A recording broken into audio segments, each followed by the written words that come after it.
Ashley, why are you here? I tilted my phone so Rachel could see. She smirked. Answer her. Keep it short. Me, just dinner. Food's great. Ashley, with who? Me, Rachel. You remember her? Ashley, this isn't appropriate.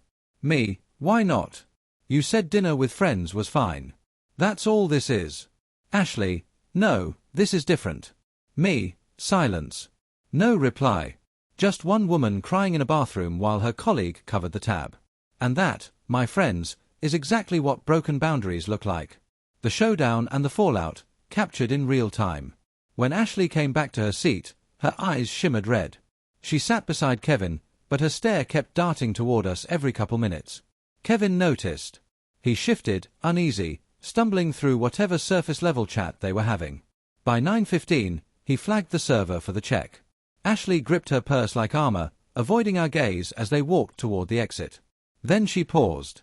Mike, we need to talk. Talk about what? This situation. What situation? You showed up with someone to make a point. No, I came to try this restaurant. Rachel was free. So, we came. Kevin lingered behind her, confused but quiet.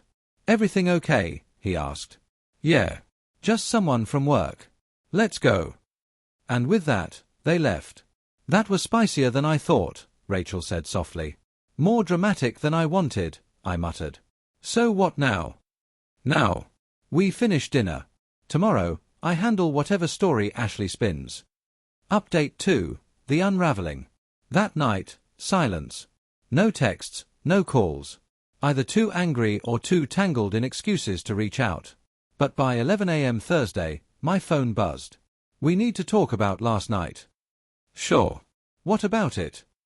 Don't act clueless. You showed up at my dinner with Kevin. I didn't show up. I had my own reservation. Check the booking, I made it Tuesday afternoon. And it was true. After Monday's tension, I saw this coming and set my plans. Why wouldn't you tell me you'd be there? Why should I? You told me it was your professional networking dinner. I didn't want to intrude. Mike, don't be sarcastic. Kevin was thrown off. What did you even tell him about us? Long pause. Ashley, what have you told him? I said we're seeing each other, but it's not exclusive yet. And there it was. 6 months of being introduced as her boyfriend, while she painted herself single in front of Kevin. You've been misrepresenting us, then calling me controlling when I questioned it. I didn't lie. I just simplified. Simplified for who? Kevin. He still cares about me. If he knew I was committed, he might not want to collaborate. So you're stringing him along for business. That's not networking, it's manipulation. I'm not using him. I'm keeping doors open. No, you're mixing romance with business and lying to me in the process. That's not fair. What's not fair is pretending I was irrational for objecting to dinners with your ex. He doesn't think I'm single, just that we're not official. After half a year, what was he waiting for? An invitation to the wedding. Silence. You've been playing both sides, Ashley. I mishandled things, okay. But seeing you with Rachel, that hurt. Good. That's how I felt watching you lean into Kevin like he still belonged to you. I was only being friendly. No, you were deceiving both of us. So what now? Nothing. We're finished. Don't say that. I can fix this. No, Ashley. You had 6 months to fix it. You chose deceit. I choose dignity. I hung up. Blocked her. Final update, 6 weeks later. Ashley's facade unraveled quick. When she finally admitted the truth to Kevin, he wasn't just hurt, he felt played. He'd poured time, money, and professional energy into a fantasy. It ended on the spot. No more projects, no more dinners, no more introductions. Ashley tried circling back through friends. Same script every time. She made mistakes, she'd grown, she wanted honesty now. Too late. Even professionally, cracks spread. Kevin, feeling duped, casually told colleagues how she'd blurred lines for advantage. Trust is currency. Hers went bankrupt.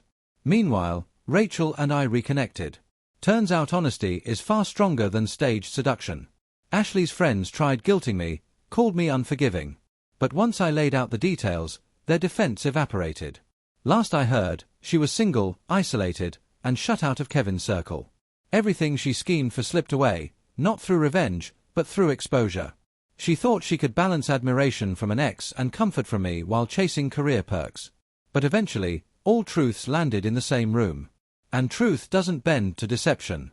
She called me controlling for not wanting her to wine and dine with Kevin. But it was never about control. It was about honesty, and the cost of betraying it. She made her choices, let Kevin believe there was hope, let me believe we were exclusive, let ambition outweigh integrity. And when the thread snapped, she lost more than love. She lost her reputation. That dinner didn't wreck Ashley's game, it revealed it. Kevin may have covered the bill that night, but it was the last time he ever paid for her illusion. It's just a simple dinner with my ex. Stop acting so possessive. So, I let her go, but I didn't stay home sulking. Instead, I walked into the same restaurant with a woman who guaranteed the night ended in a completely different way. Ashley ended up crying in the bathroom. Her ex picked up her bill. That turned out to be the last dinner they ever shared. We're almost at 10,000 subscribers. If you're reading this and haven't yet, hit that subscribe button and join the journey. Anyway, let's rewind back to Monday, because that's when this storm actually began. I'm 30, work in logistics, make about $90K a year, and I've been dating Ashley, 27, for 6 months. She's in marketing, obsessed with networking, client meals, and professional catch-ups. And then there's Kevin, her ex. They were together for 3 years, broke up 8 months ago, yet somehow stayed close because of work. Same circles, same contacts, supposedly nothing but business. At first, I chose to trust her.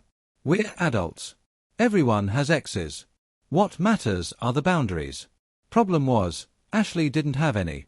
Kevin texted her constantly. Late-night calls, little inside jokes, invitations to events where they'd magically spend entire evenings together without me. Whenever I raised concerns, I got hit with a guilt-loaded speech. Trust is everything. If you can't handle my guy friends, you're not ready for a serious relationship. Classic manipulation. And I bought into it for a while. Then Monday rolled around. Ashley casually dropped that she had dinner plans Wednesday, with Kevin, at a new upscale downtown spot that everyone was raving about. It's close to both our offices, she added. I asked, what time should I be ready? She blinked. Oh, you're not invited. It's just Kevin and me. Something about discussing a possible collaboration. Huge red flag. Who sets one-on-one meetings with their ex at a candlelit restaurant? I told her, Ashley, I'm not okay with this. She shot back instantly. These aren't dates, they're networking dinners. Kevin's connections could boost her career. Yeah, right, in a corner booth midweek. It's only dinner, Mike. Stop being so controlling. There it was, the final card, the phrase she always used to shut me down, controlling. But I wasn't trying to control her. I just refused to play the fool in her story. So, I stepped aside, and made my own plans. Tuesday, I called Rachel, an old flame. We had gone out a few times before I met Ashley. Stayed loosely in touch, harmless chats here and there. Hey, Rachel. Random question, but are you free tomorrow night? There's a new spot I want to check out. She laughed. Is this dinner or a date? Let's just call it dinner and see where it goes. Sounds good. Send me the details. Rachel's polished, witty, drives an Alexis, always dressed sharp. The type of woman who could easily ruin Ashley's night if paths crossed. Wednesday, Ashley took extra time getting ready.